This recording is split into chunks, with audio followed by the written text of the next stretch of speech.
Very good morning to all and one. आप सबका फिर से एक बार मेरे चैनल में स्वागत है। मैं आपका होस्ट, आपका मेंटर, आपका teacher JD sir as usual आपके लिए फिर से लेकर के आया हूं बायोलॉजी का एक नया टॉपिक। अभी तक हम कुछ जो हमने वीडियो पढ़े, आप लास्ट में 30 वीडियोस तक देखेंगे तो वो आपको 11th के कुछ टॉपिक्स थे। 11th के साथ साथ में अब मैं 12th के टॉपिक्स के साथ भी स्टार्ट करना चाहूँगा, जिससे कि जो बच्चे नीट के लिए प्रिपरेशन कर रहे हैं, ड्रॉपर बैच में हैं, मीन्स ऑलरेडी वो 12th पास कर चुके हैं, तो उनके लिए दोनों ही तरफ से तैयारी स्टार्ट हो जाएगी। मीन्स आप 11th का भी सिलेबस तैयार करते जाएंगे और 12th का भी सिलेबस तैयार करते जाएंगे। साथ में मेरे वो बच्चे जो कि 12th क्लास में अभी जिन्होंने एडमिशन लिया हुआ है और वो 12th के एग्जाम को इनकाउंटर करेंगे, उनका भी फायदा होगा। इसलिए आज सबसे पहले 12th क्लास की जो 4th यूनिट है, मीन्स हम फर्स्ट यूनिट से पढ़ना स्टार्ट करते हैं 11th से, और 12th में आपकी 4th यूनिट होती है। तो 12th में आपका जो फर्स्ट चैप्टर होता है वो 4th यूनिट से स्टार्ट होता है। तो 4th यूनिट का जो फर्स्ट चैप्टर है रिप्रोडक्शन, तो हम रिप्रोडक्शन से स्टार्ट करने वाले हैं। इसके साथ में अगर आप मेरे चैनल में नए हैं तो सबसे पहले सब्सक्राइब कीजिए, बेल आइकन को दबाइए ताकि मेरी नोटिफिकेशन सबसे पहले मिल सके। और अगर आप मेरे चैनल में पुराने हैं, आप पहले से मेरे वीडियो को देख रहे हैं, तो प्लीज इसको लाइक कीजिए, शेयर कीजिए, सब्सक्राइब कीजिए और अपने दोस्तों तक पहुंचाइए, जिससे quality education free of cost उन बच्चों तक पहुंच पाए जिन बच्चों की पहुंच में, एक्सेस में क्वालिटी एजुकेशन नहीं है। So let's start this video with this spirit. Great, आइए देखिए, सबसे पहले हम स्टार्ट करते हैं रिप्रोडक्शन के बारे में। रिप्रोडक्शन दो तरह से होता है। रिप्रोडक्शन मेनली हम बात करेंगे अभी प्लांट के रिप्रोडक्शन की, एनिमल रिप्रोडक्शन की नहीं। तो प्लांट रिप्रोडक्शन की अगर बात की जाए तो इसके कई सारे मेथड होते हैं। कई सारे मेथड में अगर मैं बात करूं तो सबसे पहला जो तरीका होता है वो होता है एसेक्सुअल रिप्रोडक्शन। आप ये मेरे से पूछना चाहेंगे कि मैं सबसे पहले एसेक्सुअल रिप्रोडक्शन की बात आखिर क्यों कर रहा हूं। आखिर मैं दूसरा ये जो मोड ऑफ रिप्रोडक्शन है सेक्सुअल रिप्रोडक्शन, मैं सेक्सुअल रिप्रोडक्शन की बात क्यों नहीं कर रहा हूं। देखिए, सबसे पहले इस अर्थ में अगर आप मोड ऑफ रिप्रोडक्शन की बात करेंगे तो सबसे पहले अर्थ में एसेक्सुअल मोड ऑफ रिप्रोडक्शन ही आया होगा। क्यों? क्योंकि सबसे पहले इस अर्थ में बैक्टीरिया आए, और बैक्टीरिया में भी कौन आया? Archie bacteria. तो बैक्टीरिया ने सबसे पहले 1 से 2 में डिवाइड करना शुरू किया, जिसको हमने टेक्निकली कहा बाइनरी फिजन। अब सेक्सुअल और एसेक्सुअल रिप्रोडक्शन में डिफरेंस क्या है, इन बातों को समझेंगे। तो सबसे पहले यही बात समझते हैं कि सेक्सुअल और एसेक्सुअल रिप्रोडक्शन में डिफरेंस क्या है। एसेक्सुअल रिप्रोडक्शन जो हमारा होता है, इस एसेक्सुअल रिप्रोडक्शन में हमेशा सिंगल पेरेंट होता है। सिंगल पेरेंट, तो एक ही पेरेंट पार्टिसिपेट करता है। लेकिन जब हम बात सेक्सुअल रिप्रोडक्शन की करेंगे तो इसमें 2 पेरेंट होते हैं, right? There will be 2 parent, so there will be male and plus female. अगर यहां पर आप बात करेंगे तो जब सिंगल पेरेंट होता है, एक ही पेरेंट से, मतलब एक ही इंडिविजुअल से उसके ऑफस्प्रिंग्स बनते हैं या उसके बच्चे बनते हैं, तो जो भी उसके प्रोजेनीज होते हैं, उसके ऑफस्प्रिंग्स होते हैं, उनका जेनेटिकल कॉन्स्टिट्यूशन, मतलब उनका डीएनए अपने पेरेंट्स के डीएनए से 100% मैच करेगा। तो एसेक्सुअल रिप्रोडक्शन से बने हुए ऑर्गेनिज्म अपने पेरेंट से 100% मैच करते हैं। मतलब उनको एक पर्टिकुलर एसेक्सुअल रिप्रोडक्शन में हम उन्हें क्लोन भी कह सकते हैं। They are almost like clone, बिल्कुल क्लोन जैसे होंगे, क्योंकि दोनों का डीएनए, पेरेंट का और उनके बच्चों का डीएनए मैच करता हो। लेकिन जब हम बात सेक्सुअल रिप्रोडक्शन की करते हैं तो यहां पर मेल से भी डीएनए आता है और फीमेल से भी डीएनए आता है। मेल और फीमेल से, दोनों से जब डीएनए आता है, दोनों से जीन्स आते हैं, तो जो उनके ऑफस्प्रिंग्स होते हैं उनके कुछ कैरेक्टरिस्टिक मदर से मिलते हैं, कुछ कैरेक्टरिस्टिक उनके फादर से मिलते हैं। ये दोनों में डिफरेंस है, लेकिन यहां पर दोनों ही इंडिविजुअल का होना जरूरी है, राइट? ये बेसिक डिफरेंस है दोनों के बीच में। अब अगर आप बात करें कि इनमें से एडवांस कौन से, इनमें से एडवांस सेक्सुअल रिप्रोडक्शन है। क्यों भाई? एसेक्सुअल रिप्रोडक्शन में पेरेंट्स का डीएनए डायरेक्टली बच्चों में आ जाता है, जिसकी वजह से जो बच्चे होते हैं धीरे धीरे इसकी जेनेटिक क्वालिटी डिग्रेड होने लगती है, बच्चों में डिजीज को बियर करने की कैपेबिलिटी घटने लगती है। एसेक्सुअल रिप्रोडक्शन से बने हुए जो ऑफस्प्रिंग होते हैं वो इस एनवायरनमेंट में ज्यादा अच्छे तरीके से सस्टेन नहीं कर सकते। उनके अंदर एडवर्स कंडीशन को बियर करने की या झेलने की कैपेबिलिटी, और दूसरा उनकी जो डीएनए की क्वालिटी होती है, मींस फिजिकल कैपेबिलिटी, शारीरिक क्षमता, वो डिग्रेड होती जाती है, जिसकी वजह से एसेक्सुअल रिप्रोडक्शन इनएफिशिएंट है। अगर हम सेक्सुअल रिप्रोडक्शन की बात करें तो जब भी दो डीएनए बार बार इंटरैक्ट करते हैं तो दोनों डीएनए को इंटरैक्ट करने की वजह से जो हमारे ऑफस्प्रिंग्स बनते हैं, ऑफस्प्रिंग पैदा होते हैं, वो ज्यादा क्वालिटीफुल होते हैं, फिजिकली ज्यादा फिट होते हैं, एनवायरमेंट में ज्यादा अच्छे से सस्टेन कर सकते हैं, और अगर बात की जाए तो वो ऑर्गेनिज्म ज्यादा क्वालिटीफुल होते हैं। बाकी डिजीज के टर्म्स में भी डिजीज रेजिस्टेंट ज्यादा होते हैं। ये बेसिक डिफरेंस था सेक्सुअल और एसेक्सुअल रिप्रोडक्शन में। तो पहले हम डील करना चाहेंगे एसेक्सुअल रिप्रोडक्शन से। Let's start with the asexual reproduction. अब एसेक्सुअल रिप्रोडक्शन बहुत तरह से होता है और बहुत तरह के मोड होते हैं एसेक्सुअल रिप्रोडक्शन में। देखिए, एसेक्सुअल रिप्रोडक्शन में गैमीट्स का फॉर्मेशन नहीं होता है, इसीलिए हम इसको कहते क्या हैं, इसीलिए हम इसे बोलते हैं एक गैमोस्पर्मी।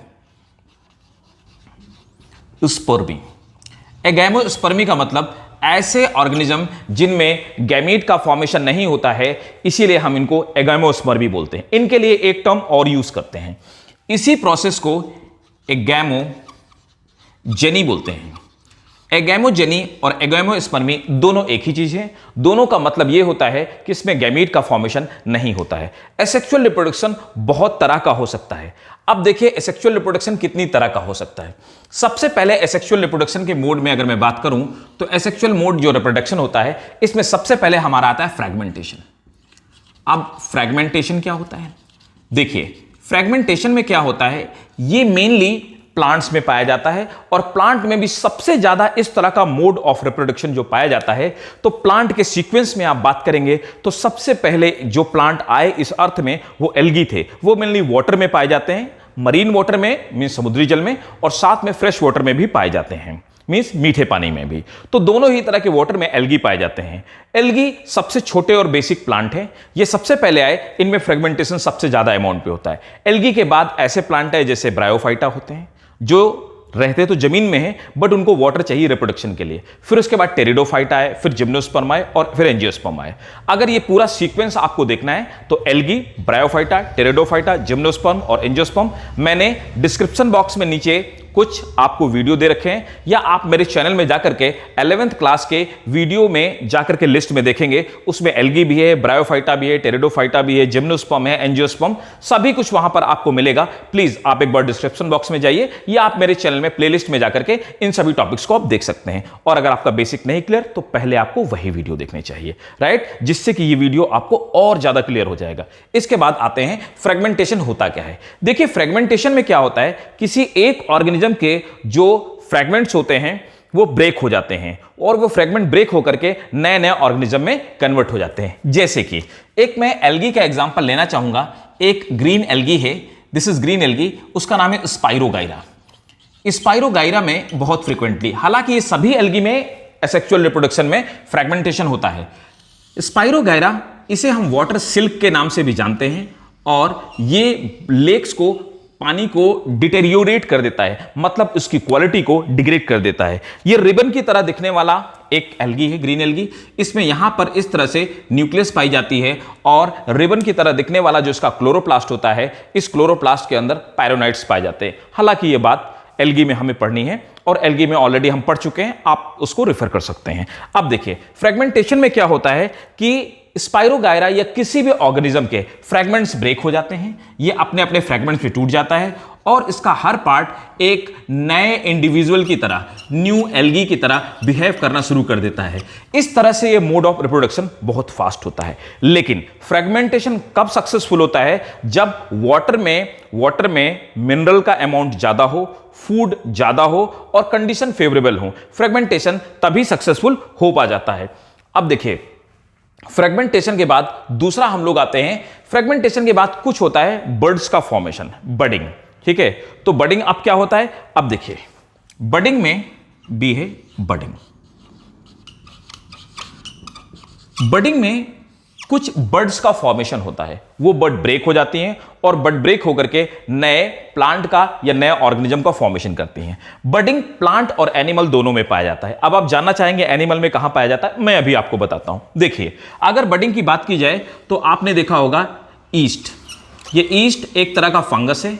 ईस्ट फंगस में यहां पर छोटी छोटी बर्ड्स बन जाती हैं और ये प्राइमरी और सेकेंडरी बर्ड्स बन जाती हैं। होता यूं है कि ईस्ट की जो बर्ड होती हैं ये गिर जाती हैं और ये मिल करके एक नए ऑर्गेनिज्म का फॉर्मेशन करते हैं। इस प्रोसेस को हम बडिंग कहते हैं। ईस्ट के अलावा अब ये जो बर्ड का फॉर्मेशन होता है ये एनिमल में भी पाया जाता है। ये एक पिक्यूलियर एग्जांपल है। अगर हम बात करें तो यहां पर आपको एक ऑर्गेनिज्म दिखाई देगा। अब इस ऑर्गेनिज्म को आप आखिर इसको पहचान गए होंगे कि ये कौन सा ऑर्गेनिज्म है। इसे हम हाइड्रा कहते हैं। हाइड्रा सिलेंड्रेट होते हैं। ये एक तरह के एनिमल्स हैं। इन हाइड्रा के अंदर भी बडिंग फॉर्मेशन होता है और इन एनिमल्स में भी रिप्रोडक्शन बडिंग के थ्रू होता है। वो कैसे होता है? इनके बेस में छोटी सी बर्ड का फॉर्मेशन हो जाता है। ये जो बर्ड्स होती हैं ये बर्ड्स इससे डिटैच हो जाती हैं। डिटैच होने के बाद ये सेटल डाउन हो जाती हैं। किसी सबस्ट्रेटम में या किसी बेस में पहुंचने के बाद ये सेटल होती हैं। सेटल होने के बाद ये नए ऑर्गेनिज्म के जैसा बिहेव करना शुरू कर देती हैं। तो बडिंग एसेक्सुअल रिप्रोडक्शन है जो कि आपके प्लांट में भी होता है, एनिमल्स में भी होता है, दोनों में ही पाया जाता है। लेकिन क्या फ्रेगमेंटेशन किसी एनिमल में पाया जाता है? प्लीज इस क्वेश्चन को सोचिएगा और आप इसको सर्च कीजिएगा कि क्या ऐसा होता है या किसी भी ऑर्गेनिज्म को फ्रेगमेंट में करके उसे डिवाइड किया जा सकता है। हां, ऐसा हो सकता है और ऐसा पॉसिबल है। प्लेनेरिया के केस को देखिएगा। प्लेनेरिया एक ऑर्गेनिज्म होता है, उसमें रिजनरेशन की कैपेसिटी बहुत पाई जाती है। प्लेनेरिया को अगर आप एक वॉर्म होता है, इसको ऐसा कुछ प्लेनेरिया आपको एक वॉर्म दिखाई देगा तो एग्जैक्टली इसको फ्रेगमेंटेशन की कैटेगरी में हम रख सकते हैं। अगर आप इसको 3 पीसेस में डिवाइड करेंगे, प्लेनेरिया 3 नए प्लेनेरिया का फॉर्मेशन हो जाएगा। तो ऐसा भी होता है। तो आप ये मत समझिएगा कि एसेक्सुअल रिप्रोडक्शन एनिमल्स में नहीं होता, ये एनिमल्स में भी होता है। अब तीसरे खास बात पे अगर मैं बात करूं तो तीसरा जो थर्ड मोड ऑफ रिप्रोडक्शन है वो देखिए। Third mode of asexual reproduction में ये हमारा बीटा सी है। See that is a spore formation.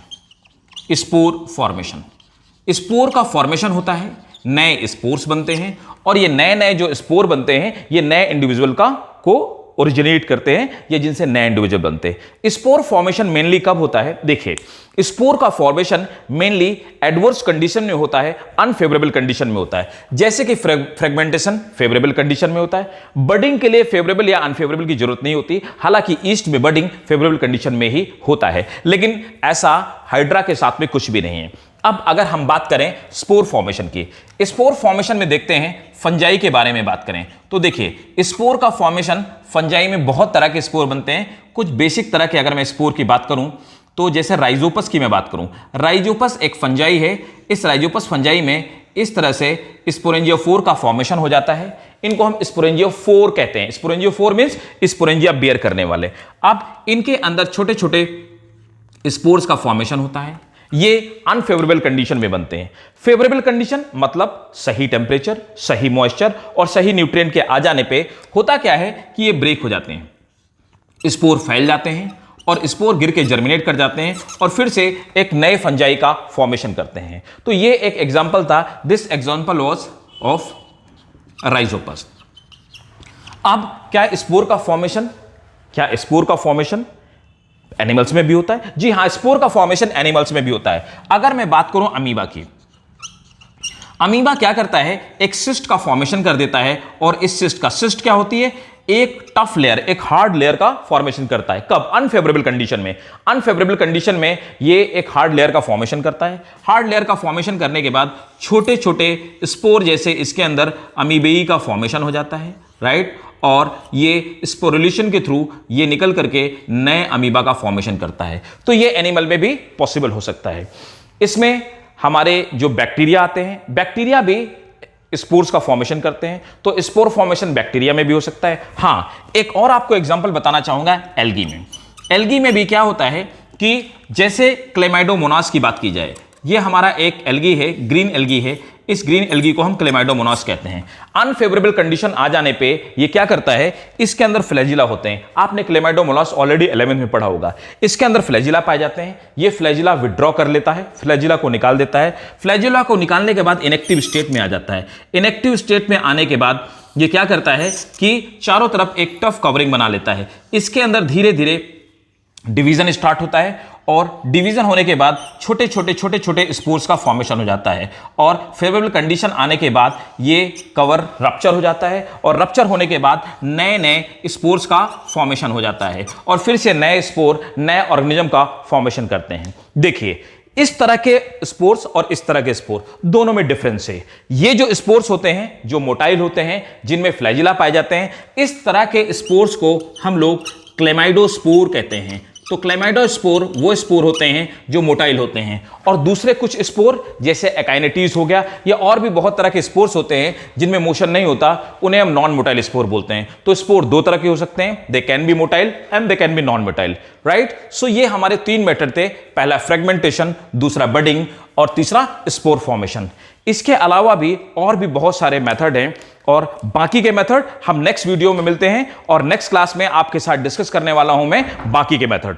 Hope ये आपको वीडियो इंफॉर्मेटिव लगा होगा और अच्छा लगा होगा। अगर आपको ये वीडियो इंफॉर्मेटिव लगा हो तो प्लीज आप इसको लाइक कीजिए, शेयर कीजिए, सब्सक्राइब कीजिए। Thank you ladies and gentleman, you was watching JD classes.